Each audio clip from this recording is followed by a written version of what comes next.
This is week 5, renovating the house in Japan. And there have been a few key changes this week. Down on the ground floor, I've gone through and almost finished the toilet area. There's a few things left in there. I added these lights that can be dimmed for nighttime. I can actually just leave these on and dim these right down that really suit the bathroom. The shower area still has a way to go, but there's still lots of things to do. It's really close to where I want it to be. I think maybe 3 or 4 more days and it will be finished when I get the door.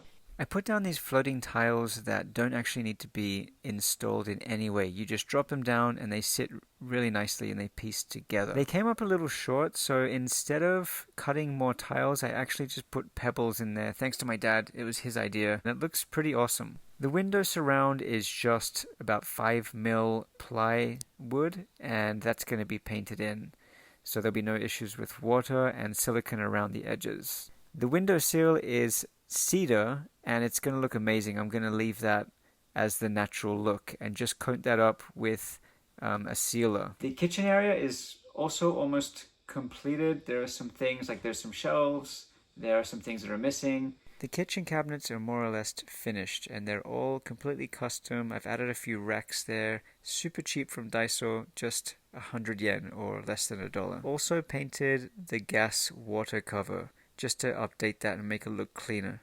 You can see here that shelves are missing and there's something I need to put on that wall. Really like this light fitting, and I like how I can adjust the color and how dim or bright I have it. Also gone through and changed the light switches where I can, and now when I turn these on and off I can see the LEDs so I can easily find them at nighttime. And put this beautiful blind down the end of the kitchen, which is great. When you pull that, you can adjust that light coming in so it filters through, or you can fully block that for privacy. And that silver really goes well. That's something I just kind of thought might break up that white in the room. The kitchen is really flowing well into the tatami living area. The tatami living area is more or less complete. There's 1 or 2 more touch-ups that I need to do there. And just the furniture, basically. So the downstairs has come along really well. My dad came to visit about 7 or 8 days ago, and he's been helping me a lot. And we haven't really had a break. We've really been going hard at it. So on the second floor, there's a big room, there's the chill room, there are 4 bedrooms.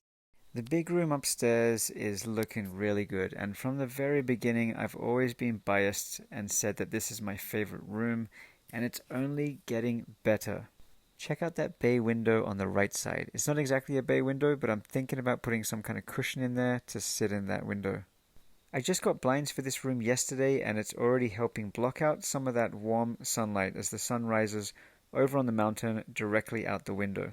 This is a perfect view to watch the sunrise, and I'm so excited to see this mountain in the winter scenery. The furniture in the room is working really well, and I picked this up at the second-hand furniture stores. Really comfy, and I tried to get the low furniture so I could see out of this window and maximize that view. 2 of the 4 bedrooms have been completely painted, just on the walls. So there are 2 rooms left for painting. Then after that, there's a few bits and pieces, like I'll probably sand over the wood and the timber, the exposed wood, and just put either a coat of some oil on with a rag to bring that back to life, or some clear sealer. It's like a glue mixed with water, and that just kind of also brings it back to life. And that's more or less all that's left on the second floor. I think some of the lessons learned that I want to share in this week, and I think Japan in general, I'll say Japan in general, but I'll speak more to my area and my experience, in that there's kind of a lack of, firstly, the most obvious thing is, because I'm doing all of the renovations myself pretty much, there's a huge lack of resources. There's a huge lack of materials in Japan. So if you walk down the paint aisle in Japan, you'll see 5 colors of paint, and that's it. Like if you go to the corner store, DIY store, there's like 5 choices of things.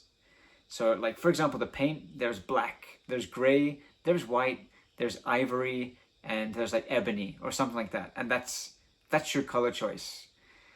Whereas in a Western country, there's usually, there's a lot more than 5 colors, and I mean, literally the paint section is this wide in my local DIY store.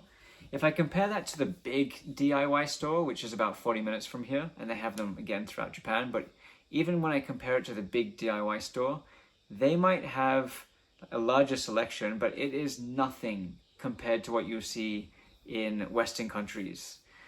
So being creative, finding more contacts to help out with that sort of stuff. So again, with the paint, that's an obvious one for me. It's a bit more old school here. So instead of going to those big DIY stores, you actually have to find a paint supplier. And I remember doing this like a long time back. I remember when my dad used to buy his paint, and we would go to a paint like specialist, and that store would just sell paint. They'd have people that would talk you through everything in a lot of detail. It doesn't really exist so much. I mean, they still have these in like the Dulux store and whatnot in Australia. And, you know, they still have them, but I think most people will just head over to the big DIY stores, and the selection is huge. You can get your own paint colors mixed, and generally people have an idea of what kind of paints they're using. So here it's like, even when you get to the cash register, people just, it's not something, there's no real help or guidance in my experience when you go into the DIY stores in Japan. These guys are just doing their part-time work. On top of that, I had planned to, for example, have an electrician come and help me out with some electrical stuff in the house. And in this area, apparently, you know, I'm told that there are not that many electricians, and the same for plumbers. So especially in these more rural areas or outside of the big city areas, it's difficult to find tradespeople. My next door neighbor is a carpenter, and they build houses, they build temples, they build anything in Japan. And I asked him, super friendly guy, and he's so helpful. I asked him for an electrician contact, and he doesn't have one. There's not an active electrician that he can like provide me the details for. And that's really surprising for a tradesperson, a builder, to not have an electrician that you just call up and help you out with work. That's not something that I've come across in Western countries. So that's really interesting. And then I'm told that it's mostly because trades are not something that people in Japan are trying to get into. They will move to Tokyo, they'll move to Osaka, and you know, this is the opinion of my neighbor, my older Japanese neighbor, carpenter friend, who says that people are trying to go to Tokyo. They want to get into IT. They want to become like a business person. So these numbers of tradespeople are just going down. And what's interesting, if I compare that to somewhere like the UK or Australia or the US, that's when you get people like immigrants, and immigration kind of steps in, where you'll get like, for the UK, for example, you'll get Polish guys coming across. For Australia, you'll get like an array of people, Italians, you'll get the Maori guys coming to work on the scaffolding, like the island guys, the Tongans and whatnot. So, you know, that you really feel that immigration, the British coming over to work in anything in building. You just don't have that kind of, that open door policy that allows tradespeople to come in, that kind of like, that labor that's missing in Japan. So there's it's really easy to see that big gap while I'm here building a house. That left me with my one electrician quote, my estimate that I have to do the electric work. And the extent of the work is not so much, in my opinion, and my opinion comes from being a project manager in construction and a cost manager in construction. So I feel like I have a pretty valid opinion here.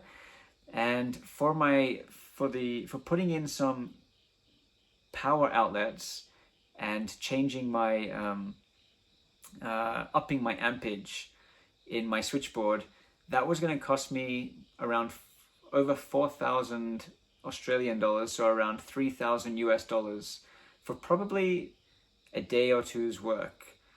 When I take into account the salary of Japan and like what it probably should be, not that I need to compare the salary, you know, and I'm doing this because it just makes sense. But when I think about the salary and the amount of time, it doesn't really add up to me. So the price is really high for what it is. For that reason, I decided to do some of the electrical work myself, just changing over the plugs. I used YouTube to understand more about electrics, and I ended up doing it myself, most of the electric work, actually all of the electric work, except for upgrading the switchboard, the power board, which I'll get the electrician to come in. That should cost less than $1,000 to upgrade. So I've just saved myself by just doing maybe 2 full days of work with electric, and being a bit more creative on how I put in lights, for example. That saved me probably like at least 2,000 plus US dollars. Another interesting challenge for Japan, what I'm finding, is if you get a tradesperson that comes into your house or your business, or any arrangement where a tradesperson is coming in to do some work for you, they'll usually give you advice on how to do something. For example, recently, I put my basin in my toilet area, the hand wash basin, and the plumber that I'm working with didn't really share his direct opinion on where that goes. If this was, and what I mean by that is he didn't say like, oh, in Japan, it's usually like this. In, the standard height is this. The required legal standard is this. There was none of that kind of conversation. Whereas if this is in the US, or if this is in the UK, the builder will usually say to you, you should put it around here. This is the best spot. Or they'll say, for ergonomics, to follow the code, the building code, it should be here. And by the way, because that's there, you need to waterproof up to here. You'll need this type of waterproof. All of that extra information that's really important doesn't come. What I'm finding is it's not coming from these tradespeople, and that includes the electrician. I didn't really find that helpful, insightful information that is the legal standards, and also just like helpful guidance in general. And when I've spoken to other people that have done building around here who are international, they've kind of said the same thing. Those decisions are really based on you and your own research. And I feel okay with making those decisions because of my background, but I would imagine that could be a really big challenge, and there could be a lot of mistakes for somebody that doesn't know what they're doing. That's also something I think important to point out if you're interested to buy or renovate a house in Japan. Another big surprise that I had was bath units in Japan, where the whole bathroom, the shower room, is made out of plastic. It's not something you see in Western countries too much. It's a very Japanese thing where everything is kind of plastic and maybe hygienic. For some people, it might be seen that way. These things are kind of, you buy them as a package, as a one pack unit that comes in a box and it's put together. And I found out that these cost around, say, $5,000 for this bathroom package. That's the floor, the walls, the insulation, the electricity, the plumbing, everything that's involved with, you just take it out of the box and you put it into the room and you build it. Personally, I don't feel like the finish quality you get is worth that money. If I was to compare that to what you would get for $5,000, and I'm talking US dollars, in a Western country, you would get a pretty nice tile finish. And I'm just talking about a shower room. I'm not talking about basins. I'm not talking about, it's just that place where you're washing, the wash area. And it could include a plastic bath. It's all kind of molded in. So $5,000 is pretty steep in my opinion. And in my case, if you're watching this, you've probably seen my situation in my bathroom. It was suggested that the concrete also needs to be destroyed. Take it back, all the concrete out, and re-concrete certain areas, which I feel is a little bit of an overkill, but at the same time, I'm not against it. For this house, I think it's pretty unnecessary for me to make that choice to have all of the concrete removed and pay for all that stuff. So I had 2 quotes that came to around $8,000 US, $7,000 or $8,000 for a shower room, And personally, I don't think it's necessary. It's not something, this is the choice that you'll find in majority of Japanese houses today, to take these plastic shower rooms. But just like my shower room that you see, my bathroom you see, tiles of course have always been here, but you probably won't find, as I've had this trouble as well, I'm not finding the tradespeople that have skills to do tiling. There are not tilers in Japan. Again, like it goes back to what I was saying before, it's hard to find this. So you get these companies that just put together like a piece of Lego, these unit bathrooms. I don't think it's worth the cost, and I'm not going down that track now. So I'm doing like my own mini bathroom renovation to make it feel really cool. I think you find in Japan a lot of things come as a convenient or simple design, easy to put together, like the furniture you get out of a box and you just screw it with an Allen key. I think like a lot of stuff in Japan just comes like that. You go to Daiso, the 100 yen store, and you just buy that $1 shelf that you just it just fits into a place. So it has a functional purpose, but when it comes to the design, I think it can quickly, if you get too much of this stuff, it can quickly just become a lot of extra things that just take up space. And I think that's what you see in these Japanese houses. A lot of, like the house when I moved in, you just see this cheap furniture just crammed in that fits into the corner. So you don't see remodeling so much. It's changing. You see a lot of reform. They call it reform, the renovation companies in Japan. But in general, the older population seems to just, and I'm generalizing here, but the older population seems to be happy with just using that functional furniture and make do. I think that's slowly changing in Japan. But again, there are going to be challenges with that. There will be challenges, in my opinion, based on the lack of trades. I hope you like this week's video and this format. I will try to do some more intricate videos in the next few that I put out. So I'll show some more detail on how I'm doing certain things and maybe give some tips for certain changes in houses in Japan that they could be a little bit more specific to Japanese houses, and hints and tips on what to do for a Japanese house when you're renovating. Happy travels!